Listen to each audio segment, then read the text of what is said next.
Brett Bates is a lifelong Aston Villa fan and chairman of the Toronto Lions fan group in Canada. Brett, welcome back to All Villa, No Filler. Thank you for having me back. I'm surprised you let me back in the door, but here you are back for more.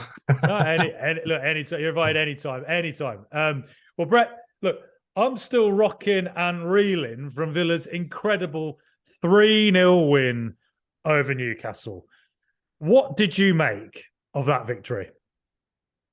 Oh, gobsmacks. I had a sneaky feeling we were gonna play well because I know a lot of these players lately they're living up to the big game feeling. So I felt like this was quite a big game. I know we got a little bit of a rival with Newcastle as well, so maybe they fed off that too. But wow, what can you say? Incredible. The pub was amazing for 7:30 in the morning kickoff here. I've never seen so many people excited just drinking coffee. Really? Because it's because obviously, yeah, it was an early game, wasn't it? So it was very early for the Canadian audience. But I can't help but feel, I don't know if you're noticing this in Toronto as well with the Villa fans out there, and there are a lot of you as well, I know. That I went to Chelsea Way recently, and I've been to Villa Park recently, and there's just this growing vibe among the fan base that like there's a level of noise being produced, particularly away. I've noticed that feels a bit like everyone's on board with the idea that something might be happening. Is that how it's coming across over in Toronto as well? Yeah, I think that's across the fan base completely. We've got exciting times on the horizon, and we can feel it coming more than we have before.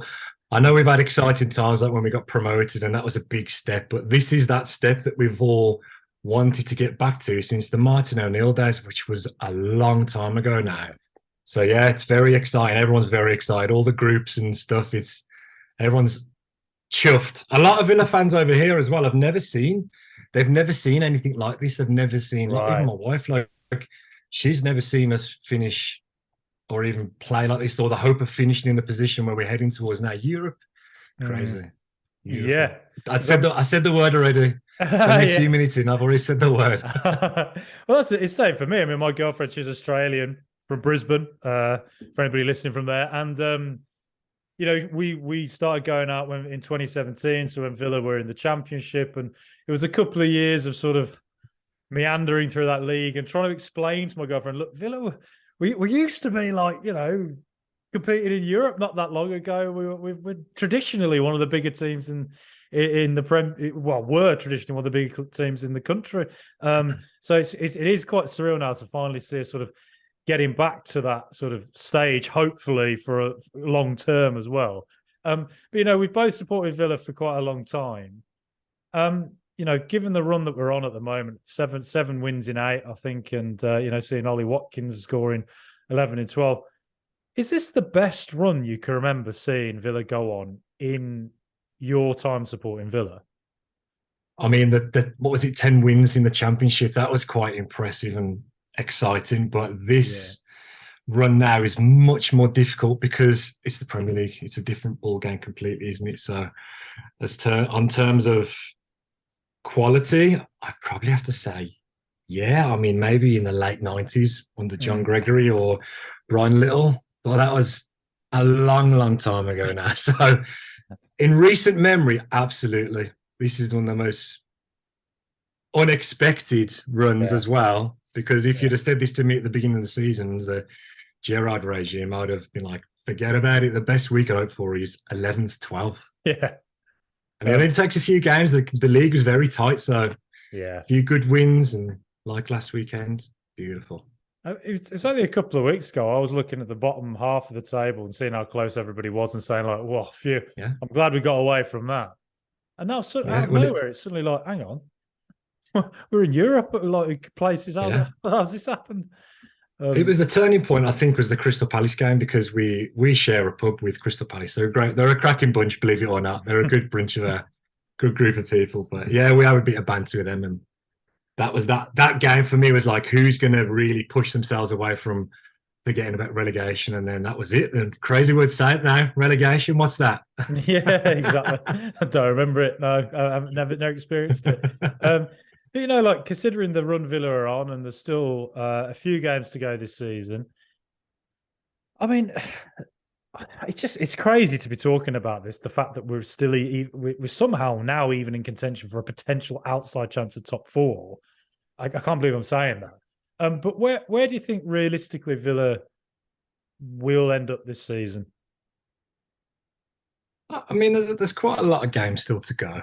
So we've got to, if we're being realistic and not dreaming, I think we'll probably finish 7th, 8th in reality. But hey, what's the fun of being a football fan if you can't dream of dreaming all the way? 4th, taking Newcastle out those spots, I'll take that every day of the week. It'd be funny. I did an episode last week, a rivalries episode with Freddie from the London Mags, like a Newcastle supporters group. Brilliant guy. They're brilliant. I love the London Mags. Really nice guys. But in the comments, there were 1 or 2 Newcastle fans getting on Villa and saying, they're a small club in our shadow. Yeah.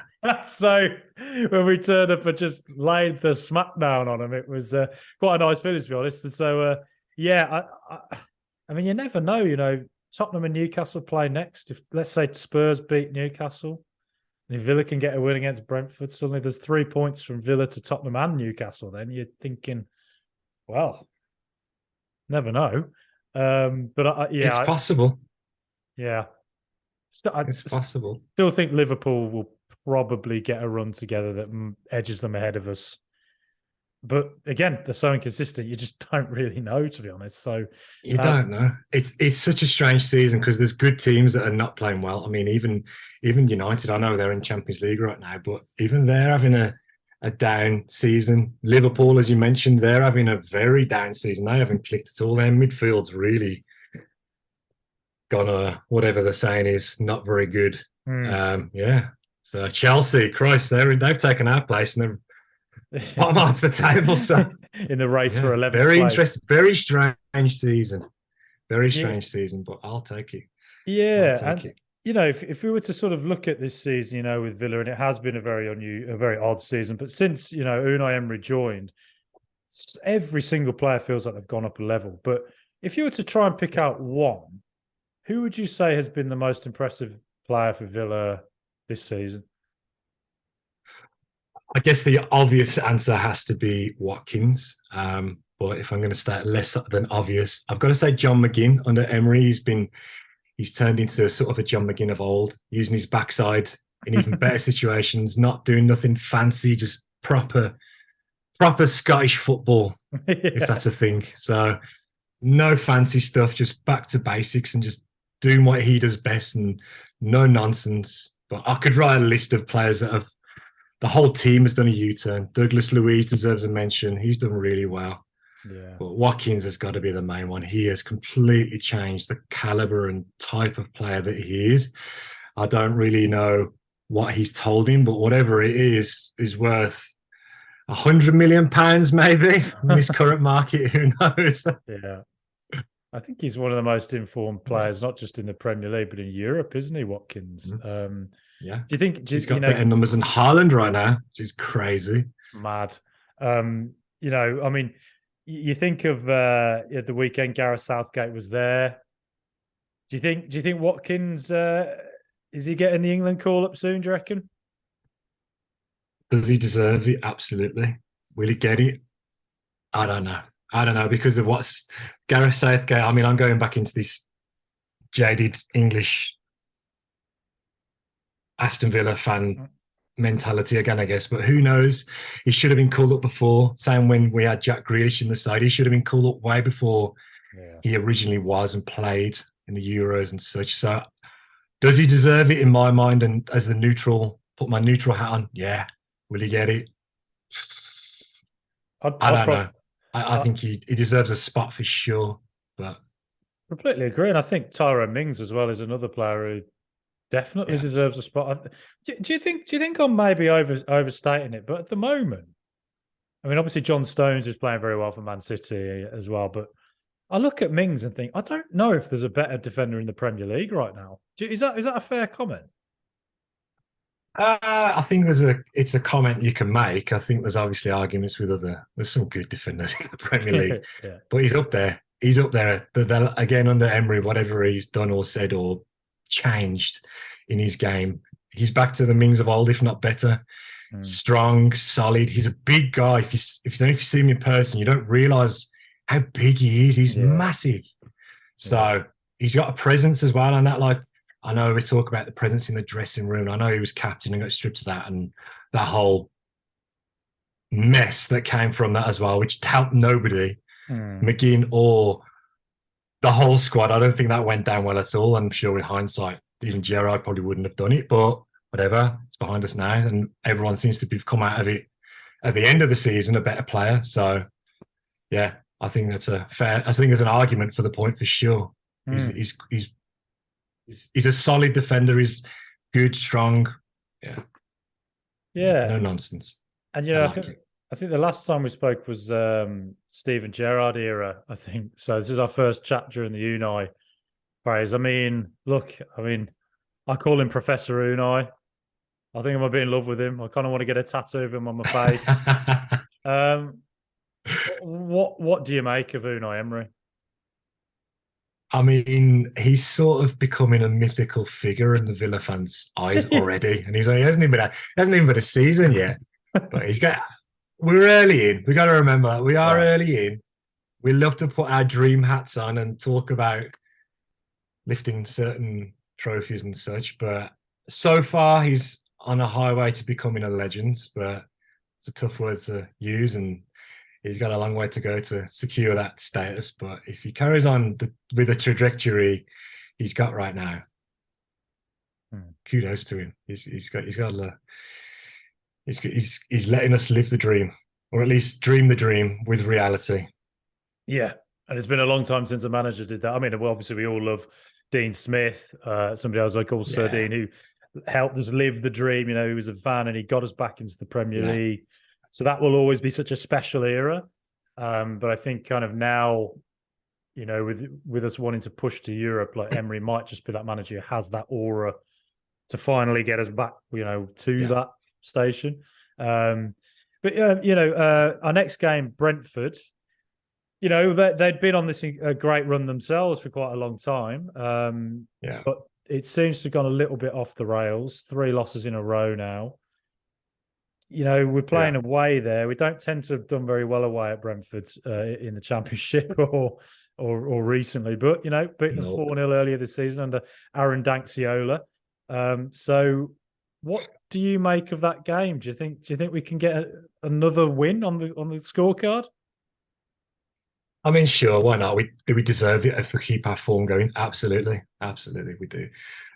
Is it another difficult game though? Yeah, there's no easy games in the Premier League. So I do feel like now, even still after this current run, where you got to take each game as it comes, reassess, go again. Like, don't get ahead of ourselves. It's as difficult as that is to say.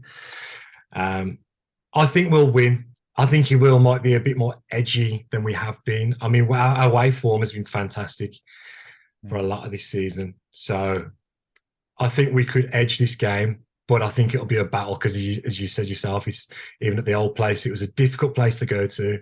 They got a great manager. They got some great players. They're not the Brentford we played in the Championship either, as we all know. So it is going to be a tough game, tough game. And they're going to, because we've had this higher beating Newcastle who are in these Champions League spots. I'm just hope the players don't get ahead of themselves or like just again make sure they press the reset button. Okay, all right, here we go again. Start again, fresh chapter, new team. Don't get our heads too blown up. You got to kind of realize that we are in a good position. You can't ignore that fact, but that's good for confidence as well. But yeah, keep it going, boys, please. Keep it going. Yeah, please. Keep it going, please, forever. Please, just keep this going. I'll never get bored of it ever. So, and I think you're right. Exactly, it's a good point. You know, not getting ahead of themselves because obviously that Newcastle game is such an emotional high and so much energy put into it. You could see a natural lull follows that over a few days, and then go into the Brentford game and not quite at it. You know, it can happen. So hopefully, you know, Unai Emery will have them, you know, fired and ready to go and treat. You know, as Emi Martinez said on the video that Villa posted, you know, after the Newcastle game, 7 cup finals now, and hopefully we have Yeah. players with that kind of an attitude who just aren't sort of breezing through and happy with, finishing, 8th, 7th. He wants to aim as high as we can get.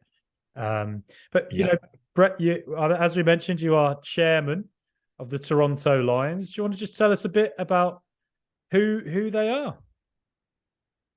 Yeah, well, Toronto Lions Club, we're an official Lions Club here in Toronto.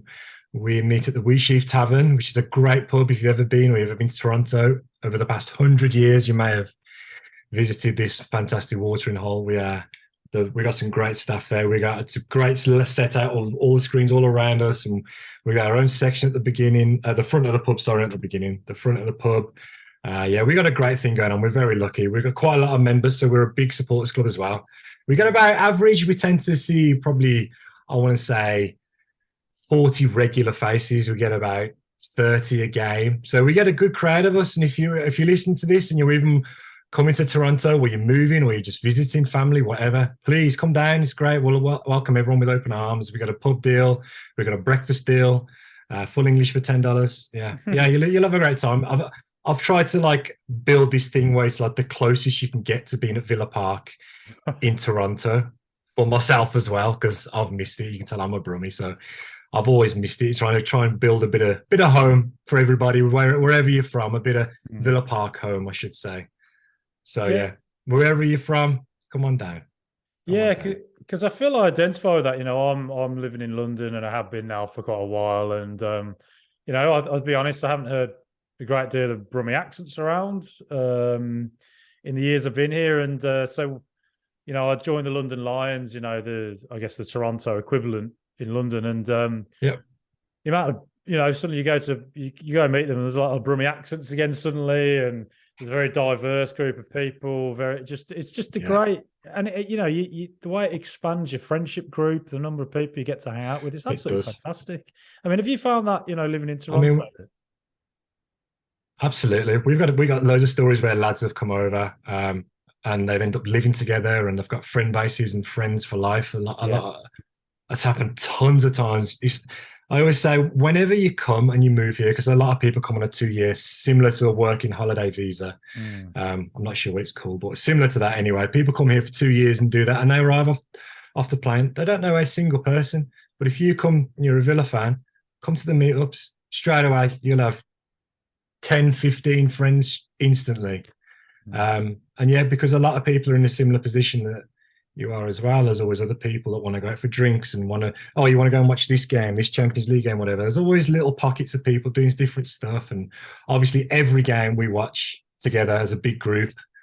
So it's a great community. We're very lucky. But I do think the Lions Club thing, as you just mentioned, it is bigger than just tickets and watching games together. It does go a lot broader than that, which I feel like maybe the club should pursue a bit more and push for us. Because we do a lot more than just get tickets and get together. It's a lot more community based as well. Charity runs and all sorts. And as you know, when we hosted the North American meetup last year in 2022, we raised $32,500 Canadian dollars for Acorns back home. I think it was £19,000 it ended up equating back over to.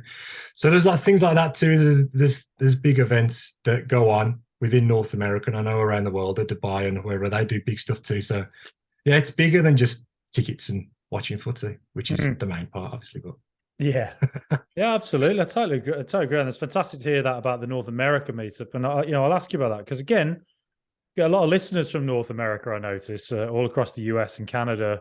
It genuinely amazes me how many we get. Because I didn't know there were this many Villa fans out there. And can you tell us a bit about that the North American meetups you do and when the next one will be?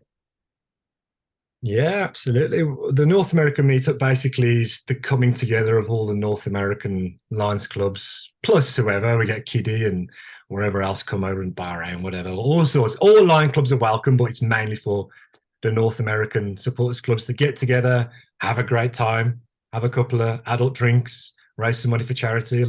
Last year we did a booze cruise, and we did every year there's an auction as well and a raffle, and we have some incredible prizes, insane stuff. Like we had season tickets to a local football team, signed shirts, an 82 shirt signed. There was So much stuff. Too much to even think about off the top of my head. There's so much stuff. But the next one is in a great location. It's in Seattle. So shout out to those boys out there. They're doing a lot of work right now. It's only 3 weeks away, 12th to the 15th of May. So if you have not booked in already, get it sorted. They're gonna have a great time. They'll be doing the same. They're gonna be. I think they're doing a booze cruise as well. They're doing the same charity auction, and they'll have other stuff going on around the city. They'll have a great time. It'll be worth spending to go out there. And I'm sure Seattle's. I've never been there myself, but I'm sure Seattle, from what I've heard, is a great city. So yeah, check it out. Check it out. It's all on Facebook and online. So have a look on the North American Aston Villa Facebook, and you'll see it right at the top in the pinned posts. Yeah, so you are, so the Toronto Lions and North American Lions, you are on Facebook and Twitter. For those who don't know, they can find you on there. Okay. Yeah. And I mean, good God, booze cruise and Seattle and Villa fans, that sounds like heaven to me. That does, to be honest. And I walk through the pearly gates. That's what I see. I've driven around Seattle. It is bizarrely, I've not actually been to the city, but the whole Pacific Northwest is just one of the most beautiful places in the entire world, I think, from what I saw of it. But it's not just the Lions clubs that'll be in North America in July. It'll be Aston Villa themselves are going to be in the East Coast of the United States. Are you planning on? Firstly, how do you feel about the fact Villa are going out there for a tour? And are you planning on going to any of the games yourself? Yeah, I mean, you can probably tell by my face. For those not from the podcast, I've got a very happy face, overjoyed that they're coming over. It's fantastic. It's so good for a lot of the fans over here that can't get over to the UK because it's got very expensive to travel lately. To see the Villa, these are very passionate fans that travel to watch the pub every weekend, watch these games and get to see them in person in their own backyard. I mean, even for us, it's. I think I'm going to Philadelphia. I can't do the other two because I'm actually going to be in the UK. Okay. So Philadelphia, it's only an 8-hour drive, which I know might sound crazy to people back home. To us, that's like it's not bad. It's not bad. It's all right. It's not driving to Canada. Yeah. So yeah, it's going to be great. We love it because we came over for a pre-season when we got promoted in Minnesota. Yeah, and that was a crazy time. Such a good time. It's going to be a bit different this time because the Premier League are running it and not Aston Villa. We've got our allocations out today for the specific Lions Club. So if you're listening to this, get in touch with your local Lions Club chairman if you want to be in the specific Lions Club section, which will be Villa fans only. That'll be where the noise is and such. So get in touch with your local chair people if you want to be in there for any of the games. But it's going to be amazing. There's going to be quite a good crowd going to each of the games. I think the one in Philadelphia is 91,000. I might stand corrected. Sorry to anyone that knows better, but yeah. So it's going to be pretty crazy. It's going to be pretty crazy. It's going to be popping off. I tell you. I mean, to be honest, I am counting my pennies and wondering if I might be tempted to do the trip myself. I got a few friends out there, so it's something I'm considering. But I'd have to do a lot of saving up. But it'd be. I'm sure it'd be expensive. Like, I mean, the flights will probably be the most expensive part because the hotels don't seem too bad. Right. The tickets are between 50 and $60 US. Okay. So the tickets aren't that bad. Yes. But yeah. Okay. Check it out. Why not? And let me know if you come over and we'll all get together. Yeah, that'd be brilliant, to be honest.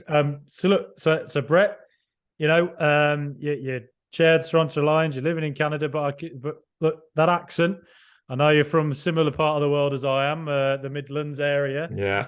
So it's a midweek social. I'd like to sort of ask a few, sort of different questions. And how did you start supporting Aston Villa? Well, my dad's a Villa fan. He's a big Villa fan. I grew up in Worley, if anyone knows it, just outside of Albury, Quinton, in between the two, I guess. So I grew up there. My dad's a big Villa fan. He took me to Villa games when I was a little boy. I think my first game was against Stockport County in the Cup. Oh, wow. So I'm going to have to go back in the memory bank for that one. But I think that was the year we won it, actually. Oh, right. I think. So to say, that's going back in time a bit. But yeah, that's That's where my journey began. I always say to him, I blame you for all this. It's all your fault. In times of down, it's all your fault that we're all feeling this way now because you gave it to me. Yeah, well, unfortunately, my Uh, dad was a Birmingham City fan, and it was my mum who was a mad Aston Villa oh, fan. So, mum's family all huge Villa and all that, and but my dad, massive Blues fan, used to travel around the whole country supporting them and all that. And wow. I've been supporting Villa for years, and I remember he even bought me a shirt that said "Me and my dad support Birmingham City," trying to get me to wear it. And I was like, I remember like being so sickened by it. I must have been about 7 or 8 years old. And I was threw it out in the bin. I was like, how dare you? My mum went mad. My old man said, "Be a City fan." Yeah, exactly. You know what I said back. So yeah. so yeah, basically, no, I keep saying it all the time, but I think at the end of the story, it would be like Darth Vader in Star Wars. I'll take off the mask, and he'll see me as Luke Skywalker, say, "You were right." You're right. Sorry, Dad, if you're listening. But yeah.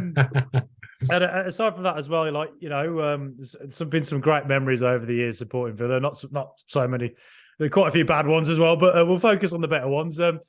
What do you think was your sort of best memory of supporting the Villa? Oh wow. Good God, where do I start? I mean, we've had some great times. We've had some great memories. I mean, for games that I've been there in person, I always mention the game when we beat the Baggies twice in 1 week. That was special. The second one when we got to go to Wembley and rub it in their faces, because a lot of my neighbours and family are Baggies fans, so that was great to hold our heads high after that. Did you get on the pitch after? You were one of the fans who ran on the pitch. I don't know if I'm allowed to say. Right. Okay. Take of that what you will. All right. Okay. Take of that what you will. But yeah. Right. I may have been somewhere near the pitch. Okay. Yeah, the European nights as well. Like a lot of as I said to you earlier, a lot of Villa fans that haven't experienced them. They're different. They're special. They're incredible. Yeah. The atmosphere is different. There's a different feeling about it. What was the last one? I think it was Moscow, I believe. Yes. That was a great night. I know we won, but we lost on aggregate. But that was still such a good night. Weird feeling leaving that stadium because it's like obviously the whole aggregate thing and such. But that was a good night as well. A lot of those nights come to mind. And let's be honest, anytime we beat the Blues, there's always a good day in it. It's always a good day out. Absolutely. Especially for you, maybe. Oh, well, yeah, especially for me. It's because I remember the losses we had to them in like 2002. I never heard the end of that. So, but yeah, that European season you mentioned, I do remember. You're exactly right. There is a different vibe. And I remember I remember going to the Ajax game where we beat them 2-1, and Martin Larsson scored that header. I think I was up at the top of the Trinity Road stand, I think, and that again, yeah, you're right. It's just the feeling of beating like Ajax. It just even though they're not like the name they were, but it's special in it. It's still that same feeling. It's still like it's putting us where we feel like we should be. Yeah, and I think that's a lot to do with it as well. It's like we feel like that's where we should be. That's where we belong. Is rubbing shoulders with all these big clubs. But obviously, in recent history, we haven't. We've been going to Rotherham and Sheffield Wednesday and whoever else. But you never know. Well, we're on the trajectory. that's the thing. I mean, I'm trying not to sort of get too carried away. I've seen your Twitter. Are you sure? Yeah. Probably been muted and blocked by a lot of people by now, I'd imagine. But if I sometimes look at my own account and wonder where I can unfollow myself.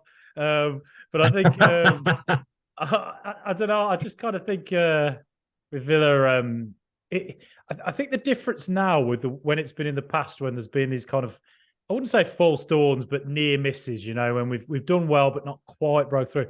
I just wonder at the moment whether we have a manager who does just have that European pedigree, where he's won the 4 Europa Leagues, he's been to Champions League semi-finals, whether now we just finally have a manager who actually has a kind of aura that can lift a club to another level.